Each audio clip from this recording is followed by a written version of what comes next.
What difference in signal response can be observed when testing ferrous and non-ferrous materials using eddy current testing? So, tanong mo, ano mangyayari kapag in-inspect natin to?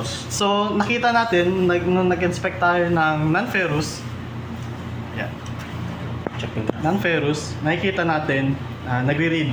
So, ibig sabihin, yung material natin dito is high ang conductivity. Ang attribute ng non-ferrous material is mataas ang kanyang conductivity, which is ayun ang kailangan ni eddy current. So, sample naman natin kapag ang material na i-inspect natin is ferrous. Tawagin natin, observe natin.